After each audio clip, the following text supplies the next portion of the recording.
le château en guimauve de la princesse Sophie.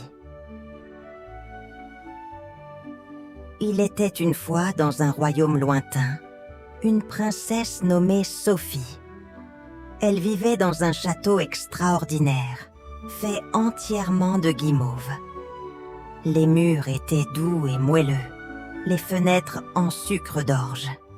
Et même les tours scintillaient sous le soleil grâce à une fine couche de caramel doré. Le château, perché sur une colline, était le plus beau de tous les royaumes voisins et attirait les regards admiratifs des voyageurs. Les habitants du royaume adoraient leur princesse, non seulement pour sa gentillesse, mais aussi pour sa créativité. Chaque dimanche, Sophie organisait des fêtes où elle offrait des morceaux de guimauve aux villageois, transformant chaque événement en un véritable festin sucré. Le royaume entier semblait baigné dans une atmosphère de douceur et de bonheur. Un matin, alors que le soleil se levait doucement sur le royaume, Sophie se promenait dans les jardins de son château. La brise légère apportait une odeur sucrée qui flottait dans l'air. Elle se rendit au sommet de la colline, là où elle avait l'habitude d'observer les vastes terres qui entouraient son domaine. « Oh, quelle belle journée !» murmura-t-elle en respirant profondément. Elle se tourna vers son fidèle écuyer, Léo, qui la suivait toujours à une distance respectueuse. « Léo, as-tu vu ?» Les fleurs en sucre de la prairie brillaient sous la lumière. Il faudra bientôt les cueillir pour nos prochains festins. Léo sourit, un sourire large et amical, et répondit « Oui, princesse, elles sont magnifiques. Mais il y a quelque chose d'autre que j'ai remarqué, à l'horizon. » Sophie plissa les yeux et suivit le regard de Léo. Au loin, une silhouette énorme se dessinait, avançant lentement dans la direction du château. Sophie fronça les sourcils. « Qu'est-ce que cela pourrait être ?» s'interrogea-t-elle, inquiète. Léo, nerveux, répondit « Ce n'est pas un simple voyageur, c'est un dragon, un très gros dragon. » Le cœur de Sophie s'emballa. Elle n'avait jamais vu de dragon de près, mais elle en avait entendu parler. Le dragon, attiré par l'odeur sucrée de son château, semblait avancer lentement mais inexorablement vers le royaume. Léo, inquiet, se rapprocha de Sophie. « Princesse, il faut prévenir le royaume.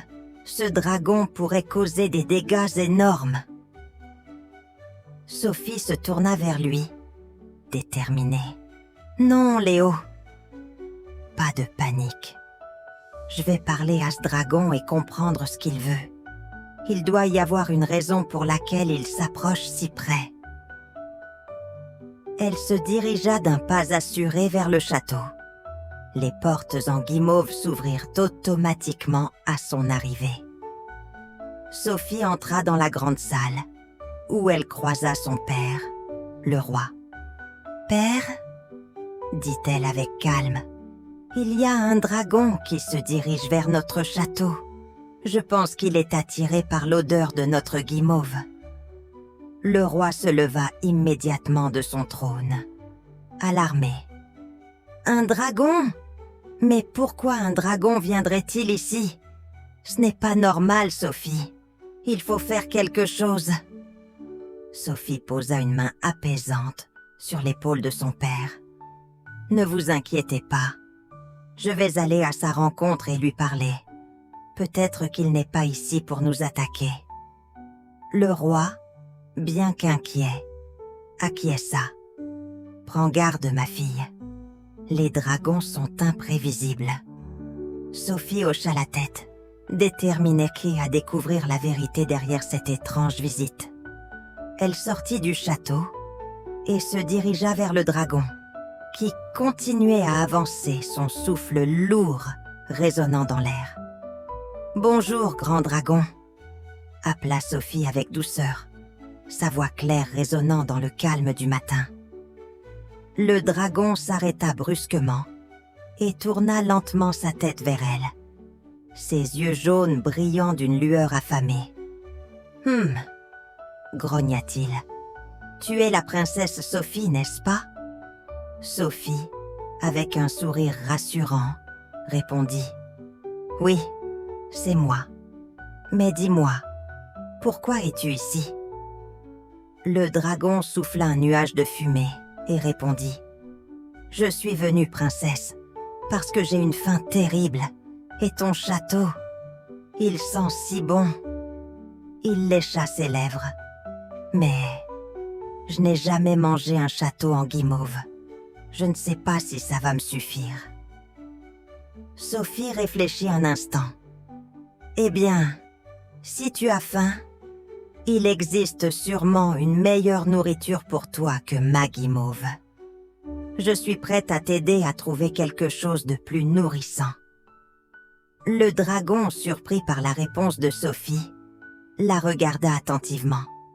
« Vraiment ? Tu m'aides ?» Sophie hocha la tête. « Bien sûr, mais d'abord il faut que tu arrêtes de grignoter mon château. » Le dragon, penaud, acquiesça. « Promis, je ne toucherai plus à ton château. Mais où trouverais-je une vraie nourriture ?» Sophie sourit. « Suis-moi et je te montrerai. » Ainsi commença une aventure inattendue, où la princesse Sophie et le dragon affamé se lanceraient dans une quête pour trouver une nourriture digne de la grande créature. Le dragon, bien que toujours affamé, suivit Sophie à travers le royaume sucré, sa démarche lourde laissant des traces profondes dans le sol. La princesse, quant à elle, marchait d'un pas léger, son esprit déjà occupé par l'idée de trouver une solution pour apaiser la faim du dragon sans risquer de détruire son château en guimauve. Alors qu'ils atteignaient les frontières du royaume, Sophie se tourna vers le dragon. « Nous devons trouver un endroit sûr pour parler de ce que tu cherches à manger. Tu as bien dit que tu avais très faim. » Le dragon grogna légèrement. « Je suis affamé, mais je ne veux pas détruire ce magnifique château. C'est juste que je n'ai jamais rien trouvé d'aussi appétissant que l'odeur de ta guimauve. J'espérais qu'il suffirait de grignoter un peu. Mais je me rends compte que ce n'est pas ce qu'il me faut. » Sophie se pencha et posa une main sur sa patte massive. « Ne t'inquiète pas, nous allons trouver quelque chose de bien plus nourrissant pour toi. » Alors qu'ils avançaient, un bruit sourd retentit soudainement, interrompant leur conversation. Un grondement provenant de l'intérieur du château fit trembler le sol sous leurs pieds. Sophie tourna immédiatement la tête, son visage se fermant dans l'inquiétude. « Léo !» appela-t-elle en levant la main pour signaler à son écuyer qu'il fallait se rendre au château rapidement. Ils accoururent ensemble vers la grande porte en guimauve, qui se trouvait désormais à moitié détruite. Une partie du mur était manquante, et des morceaux de guimauve gisaient par terre. Le dragon, qui avait suivi Sophie de près, observa la scène avec un air coupable. « Oh non, qu'est-ce qui s'est passé ?» s'écria Sophie, se précipitant à l'intérieur du château. Léo, qui se tenait là, la regarda avec désespoir. « Princesse, c'est le dragon. Il a commencé à grignoter la muraille. Je ne savais pas quoi faire. Nous avons essayé de le repousser. Mais il est bien plus fort que tout ce que nous avons ici. » Sophie s'approcha du dragon, ses yeux remplis de compassion. « Je t'avais demandé de ne pas toucher au château, lui dit-elle d'une voix ferme mais calme. Le dragon baissa la tête, visiblement honteux.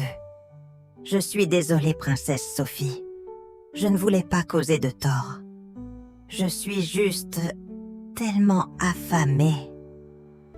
Sophie soupira, puis s'approcha doucement du dragon. Je comprends. Mais tu vois, mon château est fragile, et chaque bouchée que tu prends fait s'effondrer un peu plus de ce que j'ai construit. Nous devons trouver une solution pour toi, avant qu'il ne soit trop tard. Léo, toujours anxieux, se tourna vers Sophie. Et maintenant, nous ne pouvons pas laisser ce dragon détruire tout le château.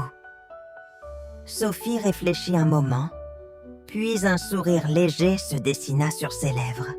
« Si tu veux bien m'accompagner, Léo, je vais emmener le dragon dans les bois. Peut-être qu'il y a quelque part une nourriture plus appropriée pour lui.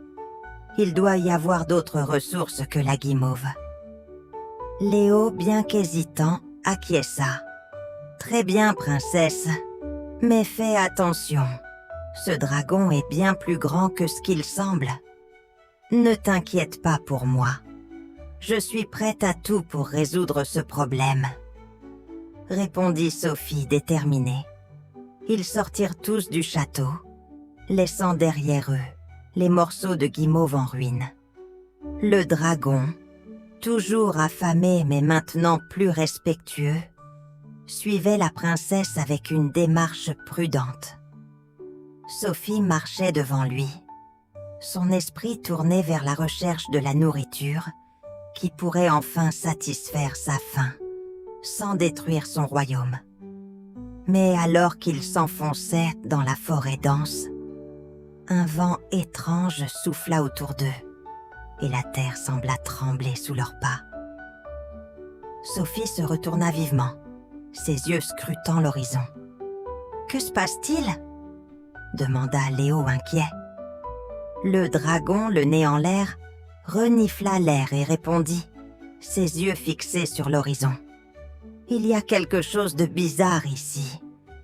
Quelque chose que je n'avais jamais ressenti avant. » Sophie, l'adrénaline montant, comprit qu'une nouvelle aventure les attendait. Peut-être que ce n'était pas seulement une quête pour trouver de la nourriture pour le dragon, mais aussi une aventure pour sauver son royaume. La forêt était dense et mystérieuse, comme si elle gardait secrètement des trésors enfouis au plus profond de ses racines. Sophie, Léo et le dragon avançaient prudemment entre les arbres, leurs pas étouffés par le tapis de mousse qui recouvrait le sol. Le dragon, bien qu'immense, se déplaçait lentement, ses yeux scrutant l'horizon. « Où allons-nous exactement ?» demanda Léo, son regard inquiet passant de la princesse au dragon. « Nous allons chercher l'arbre à friandises, » répondit Sophie déterminée. « Le sage pâtissier du village m'a parlé d'un arbre magique qui pousse ici, au cœur de la forêt. Il produit des fruits qui peuvent nourrir les créatures les plus imposantes. » Le dragon, intrigué, haussa les sourcils. « Un arbre magique, tu dis ? Je n'ai jamais entendu parler de cela. » Sophie sourit. « C'est un vieux secret, mais je suis convaincue qu'il existe. » Les heures passèrent, alors qu'ils traversaient la forêt. Le vent soufflait légèrement, et de petites créatures curieuses observaient leur passage. Mais la tranquillité fut rapidement brisée par un bruit étrange, comme un cliquetis métallique. Sophie s'arrêta brusquement, tendant l'oreille. « Qu'est-ce que c'était ?» demanda Léo, son regard se baladant autour d'eux. Sophie fronça les sourcils. « Cela vient de là-bas. » dit-elle en désignant une direction à travers les arbres. « Nous devons aller voir. » Ils se faufilèrent entre les troncs d'arbres, se rapprochant lentement du bruit. À travers les feuillages, Sophie aperçut une étrange silhouette. Un vieil homme, habillé d'un manteau tissé de feuilles et de racines, tenait dans ses mains une grande clé en métal, cliquetant contre une porte invisible. « C'est le gardien de la forêt !» murmura Sophie à Léo. Le vieil homme tourna soudainement la tête et les fixa de ses yeux perçants. Il sourit, dévoilant une dentition étonnamment blanche. « Ah, princesse Sophie, je vous attendais !» Sophie s'approcha, surprise. « Vous m'attendiez ? Mais comment ?» Le vieil homme hocha la tête, son sourire s'élargissant. « La forêt connaît tout. Vous cherchez l'arbre à friandises, n'est-ce pas ?» Sophie, déstabilisée mais intriguée, acquiesça. « Oui, nous cherchons un arbre qui produirait des fruits assez nourrissants pour... un dragon. » Le vieil homme éclata de rire. « Un dragon, vous dites ? C'est rare que l'on vienne ici chercher à nourrir un dragon. Mais le destin vous a guidés ici, et peut-être avez-vous raison. Venez, suivez-moi. » Le vieil homme les mena à travers un chemin secret, dissimulé par des buissons épais. Bientôt, ils arrivèrent dans une clairière, où un arbre gigantesque s'élevait vers le ciel. Ses branches étaient couvertes de fruits brillants, aux couleurs vives. Des oranges dorées, des pommes argentées, et même des grappes de raisins violets. L'odeur sucrée de ces fruits flottait dans l'air, captivant les sens de chacun. Le dragon s'approcha du tronc, avec une lueur de désir dans les yeux. « Ce sont des fruits magiques ?» Le gardien hocha la tête. « Ces fruits ne nourrissent que ceux qui ont une véritable faim. Mangez-les avec sagesse, et ils vous apporteront ce que vous cherchez. » Sophie tendit la main et prit un fruit d'une couleur bleu profond, brillant sous les rayons du soleil. « C'est pour toi, » dit-elle au dragon. « J'espère que cela te satisfera. » Le dragon, les yeux brillants, attrapa le fruit et le croqua. En un instant, il se figea, ses yeux s'agrandissant de surprise. « C'est incroyable !» dit-il, sa voix étonnée. « Je me sens rassasié. » Il ferma les yeux un instant, savourant la sensation. C'est exactement ce qu'il me fallait. Sophie sourit, soulagée.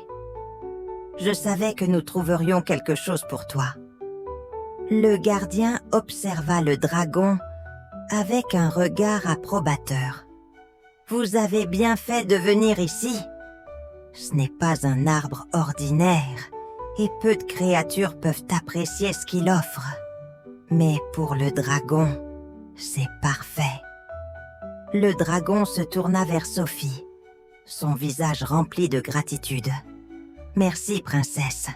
Je n'aurais jamais imaginé qu'un tel endroit existait. » Sophie sourit, heureuse d'avoir trouvé une solution pour résoudre leurs problèmes. Mais elle savait que leur aventure n'était pas encore terminée. « Nous avons encore une chose à faire. Nous devons rentrer au château et réparer les dégâts. » Le dragon, désormais repu et plus calme, hocha la tête. « Je viendrai avec vous, sa princesse, et cette fois, je promets de ne plus grignoter votre château. » Ils se dirigèrent tous ensemble vers le château, avec un sentiment de victoire et de sérénité. Mais Sophie savait qu'une autre épreuve les attendait. Comment réparer ce qui avait été détruit et empêcher que d'autres créatures ne vienne troubler leur royaume sucré. Le chemin du retour vers le château était plus léger, moins lourd de l'inquiétude qui pesait sur eux auparavant. Le dragon, repu et apaisé par les fruits magiques, marchait aux côtés de Sophie et Léo. Il ne s'agissait plus d'un monstre affamé, mais d'une créature humble, reconnaissante pour l'aide qu'elle avait reçue. Pourtant, au fond du cœur de la princesse, une question persistait. Comment réparer son château en guimauve et éviter que d'autres dangers ne surgissent? Lorsqu'ils atteignirent enfin le château, Sophie s'arrêta devant les murs ébranlés, son regard se portant sur les débris de guimauve qui jonchaient le sol. « Nous devons restaurer ce qui a été détruit, » dit-elle d'une voix douce mais ferme. « Mais cela prendra du temps. » Le dragon, qui observait la scène avec un air de regret, s'approcha de Sophie. « Je suis désolée, princesse. Je n'aurais jamais dû toucher à votre château. Je suis conscient des dégâts que j'ai causés. » Sophie se tourna vers lui, son visage apaisé. « Ne t'inquiète pas, grand dragon. Nous avons trouvé une solution pour ta faim, et maintenant nous devons trouver une solution pour mon château. » Le dragon pencha la tête, curieux. « Et comment comptes-tu faire cela ?» Sophie sourit et s'approcha de Léo, qui attendait patiemment à côté d'elle. « Léo et moi avons une idée. Nous allons faire appel à toute la communauté. Les villageois adorent la guimauve. Et je suis certaine qu'ils voudront t'aider à restaurer le château. Ensemble, nous allons réparer les murs, ajouter des décorations sucrées et donner une nouvelle vie à ce lieu. » Le dragon sembla rassuré, mais il n'était pas tout à fait tranquille. « Je ne veux pas causer d'autres problèmes. Peut-être qu'il serait préférable que je parte et que je ne revienne jamais ici. » Sophie le regarda, une étincelle de compréhension dans ses yeux. « Tu n'as pas à partir. Au contraire, je te propose quelque chose de bien plus beau. Tu peux rester ici, mais avec une nouvelle fonction. » Le dragon, surpris, la regarda attentivement. « Quelle fonction ? Tu deviendras le gardien de ce château. Grâce à ta force, tu pourras protéger ce lieu et ses habitants. Et surtout, tu n'auras plus jamais faim, car je t'apporterai régulièrement les fruits magiques pour que tu sois toujours rassasié. » Le dragon sembla réfléchir un instant, puis un sourire radieux éclaira son visage. « Je deviendrai le gardien du château en guimauve, » répéta-t-il, comme pour s'assurer que cela était bien réel. « C'est une proposition honorable, princesse. Je l'accepte avec gratitude. » Ainsi, Sophie et le dragon mirent en place un plan pour restaurer le château. Les villageois, ayant entendu parler de la situation, arrivèrent en nombre, apportant chacun son aide. Certains apportèrent de la guimauve fraîchement préparée, d'autres des bonbons et des décorations comestibles. En quelques jours, le château fut entièrement réparé, plus beau et plus délicieux que jamais. Les murs étaient encore plus moelleux, les tours brillaient sous le soleil et l'odeur de sucrerie flottait dans l'air. Le dragon, maintenant installé dans l'une des grandes tours, veillait sur le château avec bienveillance. Il se sentait enfin utile, et chaque jour, il recevait des fruits magiques pour apaiser sa faim. Grâce à l'aide de Sophie et des villageois, il avait trouvé un nouveau foyer, un endroit où il n'était plus vu comme un monstre, mais comme un protecteur. Le royaume, quant à lui, prospérait. Les habitants étaient heureux de voir leur château restauré. Et le dragon, bien que grand et imposant, était désormais une figure respectée. Les festins sucrés organisés par Sophie étaient encore plus fréquents, et chacun savait que le château en guimauve était protégé par la créature qui veillait sur lui avec une douceur étonnante. Sophie se tenait sur les marches du château, son regard se posant sur son royaume. C'est ainsi que tout s'est arrangé, pensa-t-elle, un sourire paisible sur les lèvres. Avec de la patience, de l'entraide et de la gentillesse, même les plus grands défis peuvent être surmontés. Et dans le royaume sucré, le château en guimauve de la princesse Sophie était à la fois un symbole de douceur et de solidarité, où chaque créature, aussi grande soit-elle, pouvait trouver sa place.